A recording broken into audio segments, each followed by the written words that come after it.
ഒരാളുടെ ജാതകത്തിലെ ജന്മക്കൂറിനെ ആസ്പദമാക്കി ഓരോ രാശികളിൽ ഗ്രഹങ്ങൾ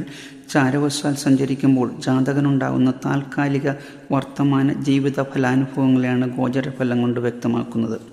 ചാരവശാൽ ചന്ദ്രൻ ജന്മത്തിൽ സഞ്ചരിക്കുമ്പോൾ സുഭിക്ഷമായ ഭക്ഷണസുഖവും, ജന്മത്തിൻ്റെ 2-ൽ സഞ്ചരിക്കുന്ന കാലം സാമ്പത്തിക നഷ്ടവും, ജന്മത്തിൻ്റെ 3-ൽ സഞ്ചരിക്കുന്ന കാലം സാമ്പത്തിക ലാഭവും,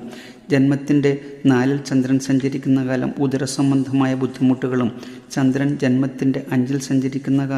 കാലം കാര്യതടസ്സവും, ജന്മത്തിൻ്റെ 6-ൽ സഞ്ചരിക്കുന്ന കാലം സാമ്പത്തിക ഉന്നതിയും, ചന്ദ്രൻ ജന്മത്തിൻ്റെ 7-ൽ സഞ്ചരിക്കുന്ന കാലവും സുഖവും ശ്രീലാഭവും, ജന്മത്തിൻ്റെ 8-ൽ സഞ്ചരിക്കുന്ന കാലം മരണഭയവും, ചന്ദ്രൻ ജന്മത്തിൻ്റെ 9-ൽ സഞ്ചരിക്കുന്ന കാലം അനാവശ്യമായ ഭീതിയും, ജന്മത്തിൻ്റെ 10-ൽ സഞ്ചരിക്കുന്ന കാലം സുഖസൗഖ്യാദികളും, ചന്ദ്രൻ ജന്മത്തിൻ്റെ 11-ൽ സഞ്ചരിക്കുന്ന കാലം ധനാഭിവൃദ്ധിയും, ചന്ദ്രൻ ജന്മത്തിൻ്റെ 12-ൽ സഞ്ചരിക്കുന്ന കാലം അധിക ചെലവും സാമ്പത്തിക ബാധ്യതകളും ഉണ്ടാകും.